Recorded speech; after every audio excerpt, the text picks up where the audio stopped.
नमस्कार मित्रांनो, welcome to S class education. मी सुहानी आणि सगळ्यांनाच माहिती आहे की आपली बोर्डाची परीक्षा आता अवघ्या 60-70 दिवसांवरती आलेली आहे. तर त्यासाठी अभ्यास कसा करावा याची आपली जी सीरीज सुरू आहे त्याच्यामध्ये सगळ्यात पहिला विषय आपण घेतलेला आहे भूगोल. भूगोल पहिला यासाठी घेतलेला आहे कारण बऱ्याचदा आपण भूगोलाला एकतर इझी समजून दुर्लक्षित करतो किंवा अवघड समजून दुर्लक्षित करतो. पण खरं तर भूगोल हा तसा पाहायला गेला तर खूप इझी विषय आहे इतरांच्या कंपॅरेटिव्हली. याचं कारण असं आहे, एकतर खूप सहज सोपा असा पेपर पॅटर्न आहे. खूप अवघड असं त्याच्यामध्ये काही नाहीये. जर आपण 10वीचा भूगोल पाहायचा म्हटलं तर खूप जास्त काहीतरी पाठांतर करायचंय वगैरे अशातला भाग नाहीये. तुम्ही जर कंपॅरेटिव्हली अभ्यास केला भारत आणि ब्राझीलचा, तर अतिशय सोपा असा हा विषय आहे यावर्षीचा तरी. याच्यामध्ये जो पहिला आपला चॅप्टर आहे क्षेत्रभेद, याच्यामध्ये काही पाठ करायची गरज नाही पडणार. कारण रिझन असं आहे की तुम्हाला एक क्षेत्रभेद ऑलरेडी त्याच्यामध्ये दिलेली आहे. याच्यावरती काय-काय प्रश्न येतात. तर एका वाक्यामध्ये येतं क्षेत्रभेद म्हणजे काय?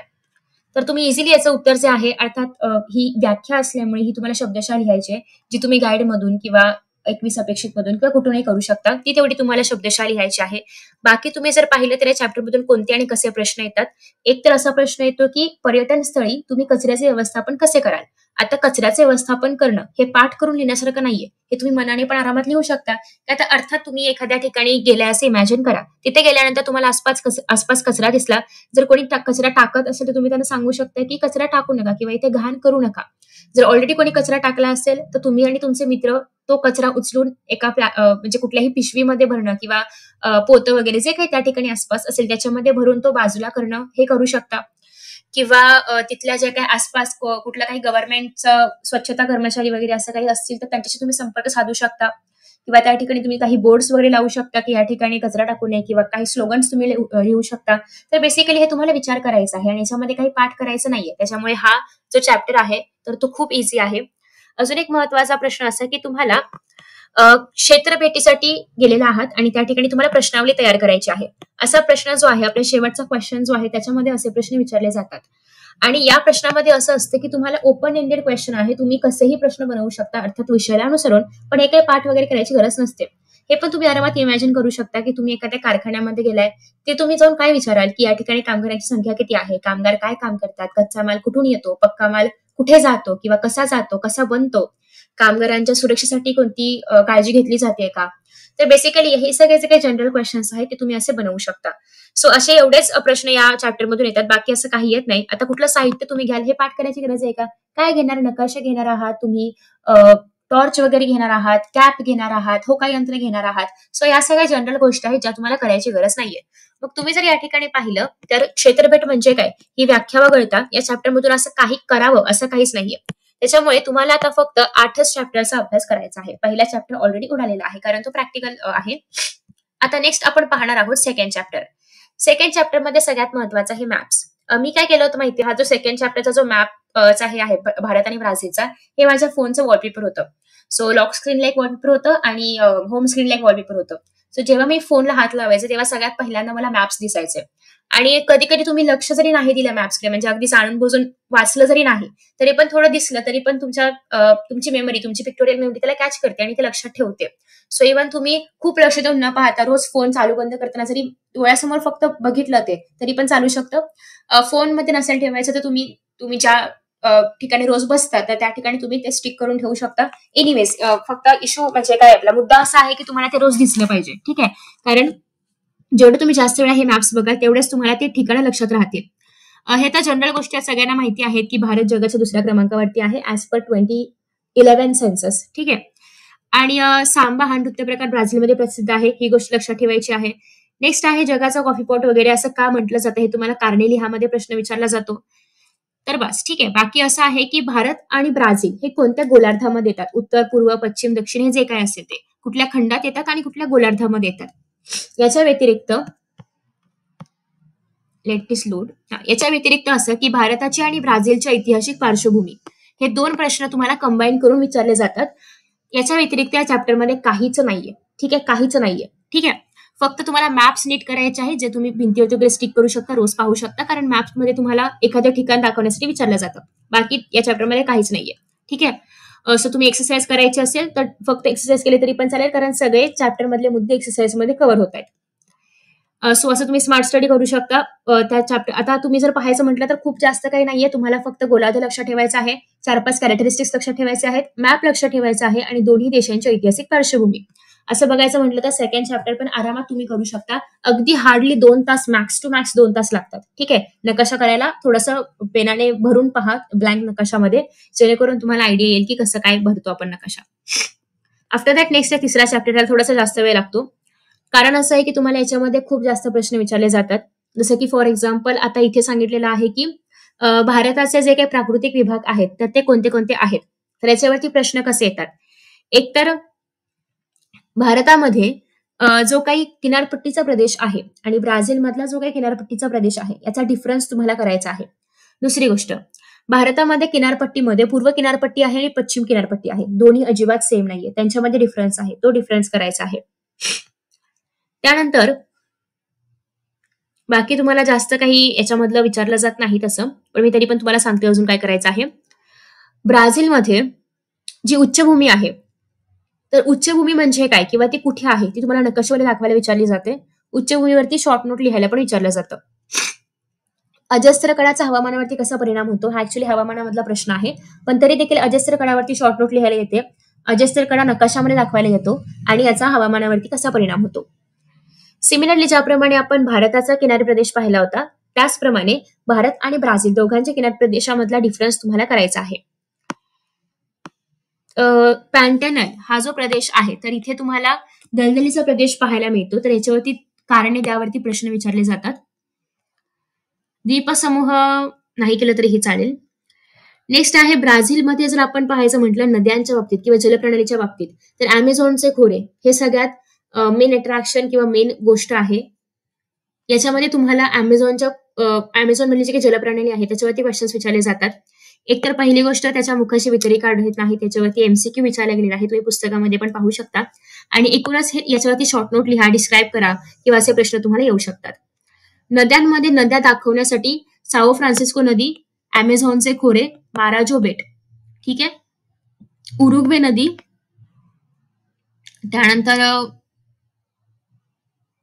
आय गेस पॅराग्वे किंवा पॅराना या दोघांपैकी कुठली तरी नदी याच्या आधी एका एक्झाम मध्ये विचारली होती. सो बाकीच्या नद्या नाही केला तरी पण सांगतील. अमेझॉनचे खोरे जनरल आहे, ते तुम्हाला माहिती असलंच पाहिजे. माराजो बेट पण एकच बेट लक्षात ठेवायचं तुम्हाला ब्राझील मधलं. साओ फ्रान्सिस्को यासाठी कारण साओ फ्रान्सिस्को ही जी आहे तर ती ब्राझील मधली तिसरी महत्वाची नदी आहे, त्याच्यामुळे. उरुग्वे इझी आहे दाखवण्यासाठी, त्याच्यामुळे मोस्टली एक्झाम मध्ये विचारलं जातं, कारण कुठल्याही नद्याच्या गोतावळ्यामध्ये ती येत नाहीये. फॉर एक्झाम्पल तुम्हाला कोणीही जुरुका किंवा झिंगू दाखवा नकाशामध्ये असं नाही विचारणार, पण उरुग्वे नदी दाखवा असं मात्र विचारलं जाऊ शकतं. ठीक आहे. त्याच्यानंतर अगेन हा क्वेश्चन बनू शकतो एक्झाम मध्ये की साओ फ्रान्सिस्को ही तिसरी महत्वाची नदी आहे. त्याच्यानंतर बाकी तुम्ही स्किप केलं तरी पण चालेल. सेम भारतामध्ये तुम्हाला कोणती नदी विचारली जाते, तर नर्मदा विचारली जाते. नर्मदा कुठे आहे ते प्लॉट करण्यासाठी विचारलं जातं. त्यासोबतच मान सरोवर विचारलं जातं प्लॉट करण्यासाठी नकाशामध्ये. बाकी युजली नद्या भारतामधल्या मोस्टली नाही विचारल्या जात, कारण खूप जास्त असं गोंधळ आहे. जसं की ब्राझीलमध्ये आपल्याला थोडंसं सुटसुटीतपणे इथे पाहायला मिळतोय, इतका नाहीये भारतामध्ये, त्याच्यामुळे शक्यतो नद्या नाही विचारल्या जात, कारण प्लॉट पण करता आले पाहिजे तुम्हाला ते व्यवस्थित. सो भारतामध्ये तुम्हाला नद्यामध्ये हिमालयातून उगम पावणाऱ्या नद्या पाहायला मिळतात आणि द्वीपकल्पातल्या नद्या पाहायला मिळतात. तर मोस्टली तुम्हाला असे काही एमसीक्यूज मध्ये क्वेश्चन्स विचारले जातात. दुसरी गोष्ट आहे की सिंधू नदीच्या उपनद्या आणि गंगा नदीच्या उपनद्या हे तुम्हाला नावे द्या मध्ये असे प्रश्न विचारले जातात, त्याच्यामुळे ते करायचं आहे. त्यानंतर शक्यतो तुम्हाला नकाशा वाचन करून प्रश्न लिहा असं असेल, नकाशामध्ये ड्रॉ करायला नद्या वगैरे येणार नाहीत. बाकी नद्यांच्या अभ्यासामध्ये प्रत्येक नदीचं नाव करणं इतकं गरजेचं नाही, कारण त्याच्यावरती कुठल्याही प्रकारचे प्रश्न नाही विचारलेले आहेत. सो अशाच प्रकारचे काही प्रश्न विचारतात जे मी तुम्हाला ऑलरेडी सांगितलेले आहेत. अमेझॉन नदी खोऱ्याबद्दल आपण ऑलरेडी पाहिले, हिमालय नाही केला तरी पण चालेल. ब्राझीलची किनारपट्टी आपण पाहिलेली आहे. भारतीय द्वीपकल्पीय भाग केला नाही केला तरी पण चालेल, पण अजस्त्र कडा मात्र करायचंय. पॅन्टनल बद्दल आपण ऑलरेडी पाहिलेला आहे, हा शक्यतो प्रश्न करा. मैदानी प्रदेशांची वैशिष्ट्य हा पण प्रश्न करायचा आहे, हा पण करायचा आहे. याच्यामध्ये जनरल गोष्टी आहेत ज्या तुम्ही आरामात करू शकता. त्यानंतर भौगोलिक कारणांमध्ये जेव्हा आपण किनारपट्टीबद्दल मी तुम्हाला करायला सांगितलं आहे तेव्हा त्याच्यामध्ये हा प्रश्न ऑलरेडी कव्हर होतोय, हे मी तुम्हाला ऑलरेडी करायला सांगितलेलं आहे. अमेझॉन नदी खोऱ्यांबद्दलही करायचं आहे. सो बाकीचा जो काही मधला मधला भाग आहे, खूप नद्यांची नावं आहेत, ऐनोजी पाठ नाही होत. हे तुम्हाला लक्षात ठेवायलाच पाहिजे असं कंपल्शन नाहीये. बट ऍटलिस्ट एकदा जस्ट रीड करून जा एक्झामच्या आधी. लक्षात राहिलं नाही राहिलं तरी पण, कारण एक्झाममध्ये मोस्टली हे नाही विचारलं जात. आफ्टर दॅट नेक्स्ट आहे हवामान. आता हवामानामध्ये काय करायचं आहे, तुम्हाला ऑलरेडी मी एक क्वेश्चन सांगितलेला आहे की ब्राझीलमध्ये अजस्त्र कडाचा हवामानावरती कसा परिणाम होतो, हा क्वेश्चन विचारला जातो. शक्यतो हवामानाचे नकाशे वाचण्यासाठी येत नाहीत किंवा नकाशे ड्रॉ करण्यासाठी पण हवामानामधला येत नाही. ग्राफ रिडिंगसाठी मात्र हे ग्राफ येऊ शकतात. ठीक आहे. नेक्स्ट असं आहे की या ठिकाणी तुम्हाला क्वेश्चन पाहायला मिळते, आवर्षण चतुष्कोन म्हणजे काय आणि त्याचा हवामानावरती कसा परिणाम होतोय. तर हा क्वेश्चन तुम्हाला करायचा आहे. त्यानंतर ब्राझीलचा जो काही भाग आहे, तर या भागामध्ये वादळे फार क्वचित होतात. तर का, त्याचं कारण तुम्हाला या पॅरेग्राफमध्ये पाहायला मिळेल. सेम ज्याप्रमाणे ब्राझीलचे आलेख करायचे आहेत, भारताचे पण आलेख करायचे आहेत. भारतामध्ये काय होते की हिंदी महासागर आणि हिमालय यांच्यामुळे भारताच्या वातावरणामध्ये किंवा हवामानामध्ये कसा फरक पडतो याचं उत्तर इथे आहे. सो हा पॅरा तुम्हाला करायचा आहे. दुसरी गोष्ट अशी आहे की भारत आणि ब्राझील यांच्या हवामानामध्ये काय फरक आहे. आपल्याकडे परतीचा मान्सून वगैरे आहे, त्यांच्याकडे तो नाहीये. दुसरी गोष्ट, परतीचा मान्सून म्हणजे काय हे पण एक्झाम मध्ये विचारलं जातं. सो तुम्हाला हा पूर्ण पॅरेग्राफ करायचा आहे आणि भूगोलामध्ये खूप जास्त असं काही नाहीये, प्लीज कॉन्सेप्ट समजून घ्या. हे तुम्हाला एमसीक्यूज मध्ये विचारलं जातं, मौसिन राम आणि चेरापुंजी बद्दल. जैसलमेर हे पण तुम्हाला लक्षात ठेवायचं आहे. बाकी तुम्ही फक्त स्वाध्याय जरी केला या चॅप्टरचा तरी पण इनफ आहे, किंवा मी जेवढं सांगले तेवढं वाचलं तरी पण इनफ आहे. सो स्वाध्याय मधून तुम्हाला क्वेश्चनचे प्रकार कळतील, कारण जे मी आता तुम्हाला सांगितले पॅरेग्राफ्स रीड करायला ते उत्तर आहेत, पण ते कुठल्या प्रश्नांचे आहेत ते तुम्हाला इथून कळेल. ठीक आहे. सो प्लीज हे क्वेश्चन्स रीड करा. भूगोलामध्ये स्वाध्यायच महत्वाचा आहे, त्याच्या व्यतिरिक्त काहीच करायची गरज नाहीये. इव्हन चॅप्टर्समध्ये पण असा भाग आहे जो अजिबात महत्वाचा नाहीये, तो तुम्हाला मी करायला सांगितलंच नाहीये. सो तुम्ही ते भाग पण स्किप करू शकता. त्यानंतर नेक्स्ट आहे, ओके, सो ब्राझीलमधील वनस्पती जीवन किंवा ब्राझीलमधील वनस्पतींमधील वैविध्यता अशा प्रकारचे प्रश्न विचारले जातात शॉर्ट नोटमध्ये. तर त्या केसमध्ये तुम्हाला हे लिहायचं आहे की वर्षभर ज्या भागामध्ये पाऊस पडतो वगैरे त्या ठिकाणी काय उगवतं. ब्राझीलमधल्या अमेझॉन नदीचा जो काही भाग आहे, खोऱ्याचा भाग, त्याला आपण जगाची फुफ्फुसे म्हणतो. तर का, हे कारणे लिहामध्ये विचारलं जातं. हे जे तुम्हाला या ठिकाणी पाहायला मिळते, तर हे उष्ण वाळवंट आणि शीत वाळवंट नकाशामध्ये प्लॉट करायला विचारलं जाऊ शकतं. सिमिलरली ज्याप्रमाणे आपण ब्राझीलमधलं वन्यजीवन पाहतोय किंवा वनस्पती पाहतोय, भारतामधल्याही वनस्पतींबद्दल तुम्हाला आयडिया पाहिजे. नावे लिहामध्ये तुम्हाला अशा प्रकारे येऊ शकतं की म्हणजे काय म्हणू आपण, समुद्रकाठच्या वनांमध्ये कुठल्या प्रकारची झाडं वगैरे आढळतात, तर हे तुम्हाला जनरली माहिती पाहिजे. त्याच्यानंतर प्राणी नकाशामध्ये प्लॉट करायला विचारले जातात, त्याच्यामुळे प्राण्यांसाठी हा नकाशा नीट करायचा आहे. ब्राझीलमध्ये वन्य ह्याच्या समोर किंवा समृद्ध जे आहे वन्यजीवन, तर त्याच्यासमोर कोणती आव्हानं आहेत, तर त्यासाठी हा पॅरेग्राफ करायचा आहे. सिमिलरली भारतामध्ये पण एकशिंगी गेंडा दाखवायला मोस्टली विचारलं जातं आणि गंगेतील डॉल्फिन. बाकी कुठले प्रश्न नाहीयेत, पण हे 2 प्रश्न एक्झाम मध्ये विचारले जातात. ज्याप्रमाणे भारतामध्ये ब्राझीलमध्ये काही इश्यूज आहेत वन्यजीवनाबद्दल किंवा प्राणी जीवनाबद्दल, सिमिलरली भारतामध्ये पण आहेत. तर हे पण तुम्हाला कारणे लिहामध्ये विचारलं जातं. हे करायची गरज नाहीये. थोडक्यात उत्तरे लिहामध्ये आपण पाहिलेलं आहे. हे सगळे प्रश्न जे आहेत त्याचे उत्तरच तुम्हाला करायला सांगितलेले आहेत. तेवढं केले की सफिशियंट आहे. ठीक आहे. सो खूप मोठा सिलेबस नाहीये, स्वाध्यायामधलेच प्रश्न करायचे आहेत. आफ्टर दॅट नेक्स्ट आहे लोकसंख्या. लोकसंख्येमध्ये जनरली लक्षात ठेवायचं आहे, आकडे वगैरे लक्षात ठेवलं नाही ठेवलं तरी चालेल, पण ऍटलिस्ट क्रमांक लक्षात ठेवा की भारत दुसऱ्या क्रमांकावरती आहे लोकसंख्येबाबत. हे तुम्ही स्किप करू शकता आकडे वगैरे. दुसरी गोष्ट अशी आहे की तुम्हाला नकाशामध्ये बऱ्याचदा प्लॉट करण्यासाठी येतं की भारतामधलं कुठलंही जास्त घनता असणारा एखादा प्रदेश, हा तुम्हाला थोडासा लक्ष ठेवावा लागेल. कुठलाही एखादा घेऊ शकता, पंजाब, हरियाणा, उत्तर प्रदेश, नवी दिल्ली, पश्चिम बंगाल, कुठलाही एखादा प्रदेश घेऊ शकता. सगळ्यात कमी लोकसंख्या असणारा आपण या तिघांपैकी कुठलाही एक प्रदेश. मध्यम लोकसंख्या असणाऱ्यांमध्ये पण तुम्ही एखादा प्रदेश लक्षात ठेवा, कारण नकाशामध्ये प्लॉट करण्यासाठी अशा प्रकारचे प्रश्न येतात. सो आफ्टर दॅट नेक्स्ट असं आहे की ब्राझीलसाठी पण, ब्राझीलमध्ये लक्षात ठेवायला कम्पॅरेटिव्हली इझी आहे, कारण साधारणतः 50 पेक्षा कमी असणारा पूर्ण म्हणजे अर्धाहून जास्त ब्राझीलमध्ये 50 पेक्षा कमीच आहे, 50% पेक्षा कमी. बाकी जास्त लोकसंख्या असणारा एकमेव प्रदेश आहे रिओ दी जेनेरिओ. त्यानंतर थोडासा कमी असणारा साओ पावलो आणि बाकी सगळ्यामध्ये ऑलमोस्ट कमीच आहे, त्याच्यामुळे बाकी काही लक्षात ठेवायची गरज नाहीये. सो अगेन सिमिलरली ब्राझील जो आहे कुठल्या खंडामध्ये आहे सगळ्यांना आतापर्यंत माहिती झालं असेल. कुठल्या क्रमांकावरती आहे लोकसंख्येबाबत आणि क्षेत्र भेटीबाबत हे तुम्हाला करायचंय. त्याच्यानंतर ब्राझीलच्या हवामानाचा लोकसंख्येवरती कसा परिणाम होतोय. म्हणजे आपण पाहिलं तर भारतामध्ये इतकंही असमान असं वितरण नाहीये. काही भाग म्हणजे ऑलमोस्ट मधल्या भागामध्ये सगळीकडे थोडंफार प्रमाणात का होईना पण थोडीशी आपल्याला लोकसंख्या जी आहे तर ती समान समान नाही म्हणता येणार पण इतकं कंपॅरेटिव्हली समान पाहायला मिळते. पण ब्राझीलमध्ये प्रचंड बदल आहे. म्हणजे इथे काहीच नाही आणि इथे एकदम जास्त असं का होतंय. तर अर्थात रिओ दी जेनेरिओ म्हणा किंवा ब्राझिलिया म्हणा ही मेन सिटीज आहेत किंवा इव्हन ब्राझील राजधानी पण आहे. सो या सगळ्या गोष्टींमुळे किंवा त्यासोबतच काही नैसर्गिक कारणं आहेत त्याच्यामुळे काही पर्टिक्युलर प्लेसेसवरती लोकसंख्या जी आहे तर त्याची घनता जास्त आहे. सो हे तुम्हाला कारण माहिती असली पाहिजे की असं का होतंय. हे जे रेषा आलेख आहे याच्यावरती प्रिव्हियस इयरमध्ये पण क्वेश्चन विचारले गेलेले आहेत. लिंग गुणोत्तर म्हणजे काय किंवा कुठल्या भागामध्ये जास्त आहे कुठल्या भागामध्ये कमी आहे असे क्वेश्चन्स तुम्हाला एक्झाममध्ये विचारले जातात. हा शक्यतो ग्राफ एक्झाममध्ये नाही येत. रेषा आलेख किंवा स्तंभालेखच येतो. हा ग्राफ येऊ शकतो. याच्यावरती जनरल क्वेश्चन्स असतात की या इयरला किती लोकसंख्या वाढीचा दर आहे किंवा इथून इथे डिफरन्स किती झालेला आहे. लोकसंख्या वाढीचा दर म्हणजे काय त्याच्यावरती कुठल्या गोष्टी परिणाम करतात अशा प्रकारचे क्वेश्चन्स तुम्हाला एक्झाममध्ये येऊ शकतात. सेम फॉर सरासरी आयुर्मानासाठी कुठल्या गोष्टी याच्यावरती परिणाम करतात असा क्वेश्चन तुम्हाला एक्झाममध्ये येऊ शकतो. ठीक आहे. असे क्वेश्चन्स मोस्टली एक्झाममध्ये नाही आहेत.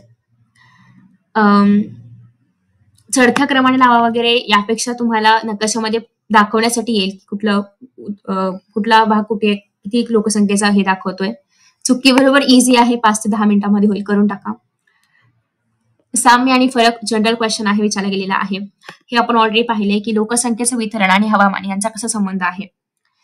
घनता खूप कमी पाहायला मिळते. अगेन ह्याचं उत्तर याच्यामध्येच येऊ शकतं कारण हवामान किंवा तिथल्या सगळ्या नैसर्गिक साधन सुविधा आहेत तर याच्यामुळे असं आहे.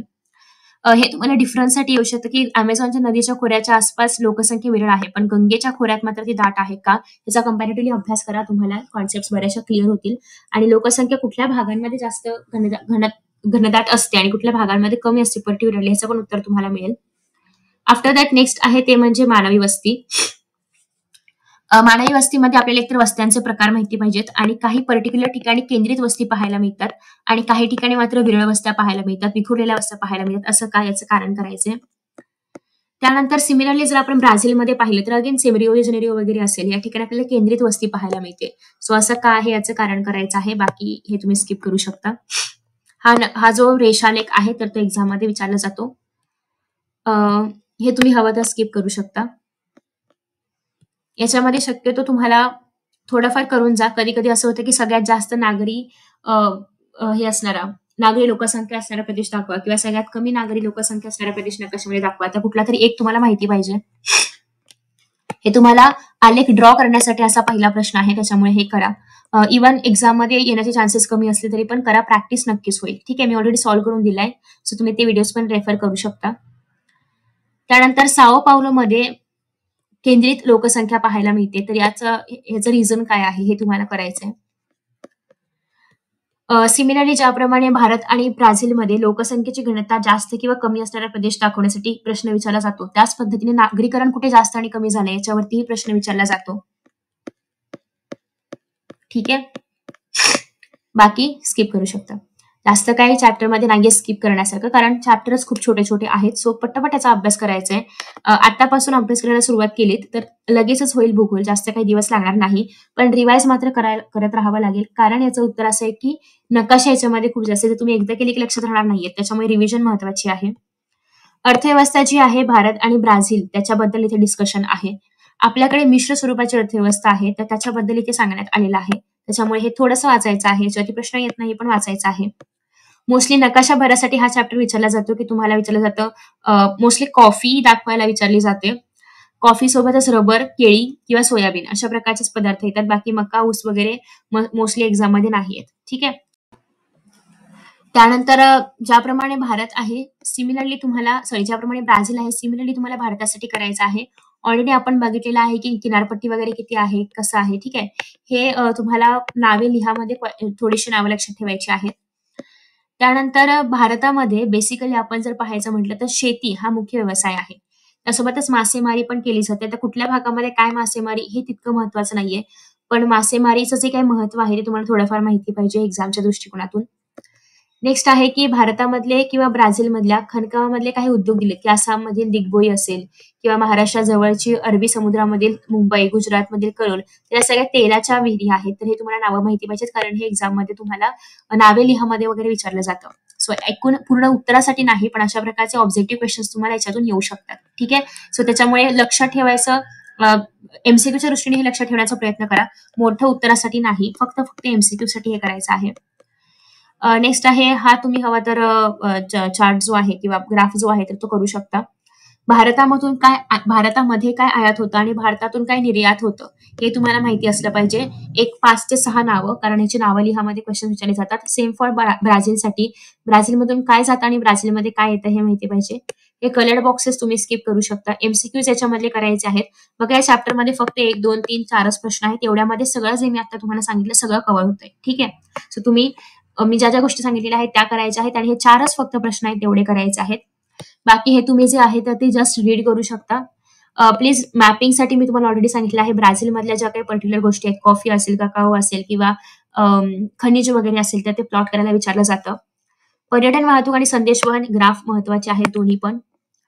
याच्यामध्ये ब्राझील असेल किंवा भारत असेल याच्यामधल्या कुठल्या शहरांना पर्यटक भेट देतात आणि का देतात. सो हे तुम्हाला इथून पाहायला मिळणार आहे की पर्यटक त्या पर्टिक्युलर स्थळांनाच का भेट देतात, तर त्याचं उत्तर तुम्हाला इथे पाहायला मिळणार आहे. भारतामध्ये पर्यटनाची जी काही वाढ झालेली आहे, पर्यटन क्षेत्रामध्ये जी वाढ झालेली आहे तर ते कशामुळे, याचं रिझन इथे आहे. खूप काही नाहीये बघा, चॅप्टर्समध्ये खूप चित्र आहेत. ठीक आहे. सिमिलरली आता नकाशामध्ये कुठल्या गोष्टी विचारल्या जातात, तर रिओ द जानेरिओचं हे जे पोर्ट आहे, विमानतळ आहे किंवा बंदर आहे, सॉरी, हे विचारलं जातं तुम्हाला. ब्राझील या प्लॉट करण्यासाठी सगळ्यांना माहिती आहे कुठे आहे. त्याच्यानंतर ट्रान्स अमेझोनियन मार्ग दाखवायला नकाशामध्ये विचारला जातो. रिओ ग्रँडे विचारलं जातं, बाकी मोस्टली नाही विचारलं जाणार. सो बाकी तुम्ही सगळं स्किप करू शकता. दुसरी गोष्ट अशी आहे की यातले काही क्वेश्चन स्वाध्यायामधले आहेत ते मी तुम्हाला टिक करून देते. सिमिलरली भारतामधलं विचारलं जातं की सुवर्ण चतुर्भुज मार्ग कुठे आहे ते दाखवण्यासाठी, उत्तर दक्षिण मार्ग कुठल्या ठिकाणांना जोडतो ते दाखवण्यासाठी, किंवा हा नकाशा रीड करताना पण असे प्रश्न येतात की कुठला मार्ग कुठल्या कुठल्या ठिकाणांना जोडतो. सो दोन्ही पद्धतीने याच्यामध्ये तुम्हाला प्रश्न येऊ शकतात. दुसरं, खूप जास्त बंदर वगैरे नाही विचारले जात, पण चेन्नई जे की फेमस आहे, मुंबई असेल, पोरबंदर असेल, कांडला याच्या आधी विचारलं गेलं होतं. सो असे जे इम्पॉर्टंट बंदर आहेत तेच विचारले जातात. फॉर एक्झाम्पल दिल्ली चे ठिकाण अर्थात राजधानी असल्यामुळे नवी दिल्ली तुम्हाला दाखवायला विचारलं जातं. बाकी कोची विचारलं जातं. बाकी जास्त काही या ह्याच्यामधून नकाशामधून नाही विचारलं जात. इव्हन तुम्ही इथे पण पाहू शकता की प्रमुख विमानतळ आणि प्रमुख स्थानके कुठली कुठली आहेत. याच्यावरती पण स्वाध्यायामधलेच प्रश्न करायचे, एक्स्ट्रा हे करायची गरज नाहीये. त्यानंतर वेळेमध्ये आपल्याला माहिती पाहिजे की भारतामध्ये एकच वेळ आहे, प्रमाण वेळ, पण ब्राझीलमध्ये त्याच वेळा ज्या आहेत त्या 4 प्रमाण वेळा आहेत. आणि त्याच्यामुळे भारतामध्ये कुठली प्रमाण वेळ आहे हे तुम्हाला क्लिअरली माहिती पाहिजे. ब्राझीलमधलं ठिकाण वगैरे क्लिअरली माहिती नसलं तरी पण चालेल, पण ऍटलीस्ट 4 आहेत एवढं माहिती पाहिजे. या चॅप्टर मधलं आतलं काही करण्यापेक्षा स्वाध्यायामधलंच करा, तेवढं सफिशियंट आहे आणि खूप आहे ते. ठीक आहे. सो स्वाध्यायामधलेच फक्त प्रश्न करायचे आहेत त्या चॅप्टरसाठी. नकाशामधल्या मात्र काही गोष्टी मी तुम्हाला सांगितलेल्या आहेत की कधी कधी तुम्हाला कर्कवृत्त दाखवा, मकर वृत्त दाखवा असे प्रश्न नक्की विचारले जातात एक्झाममध्ये. सिमिलरली इथे आपल्याकडे अर्थात ह्याच्यामध्ये भारतामध्ये कर्क आहे, पण ब्राझीलमध्ये मकर वृत्त आणि विषुववृत्त आहे. सो ती दोन्ही वृत्त दाखवण्यासाठी विचारलं जातं. तर अशा प्रकारे या चॅप्टरसाठी फक्त एक्सरसाइज करायची आहे आणि नकाशा करायचा आहे. आय होप की तुम्हाला या व्हिडिओमधून कळलं असेल की भूगोलामधले असे कुठले प्रश्न आहेत जे आपण एक्झामसाठी केले पाहिजेत, काय नाही केलं पाहिजे, आणि तुम्हाला क्लिअर झालं असेल. अशाच प्रकारे विदाऊट बकवास फक्त आणि फक्त इम्पॉर्टंट इन्फॉर्मेशनचे व्हिडिओज पाहण्यासाठी आपल्या चॅनलला सबस्क्राईब करू शकता. Thank you so much for watching this video and see you in the next video. Bye bye.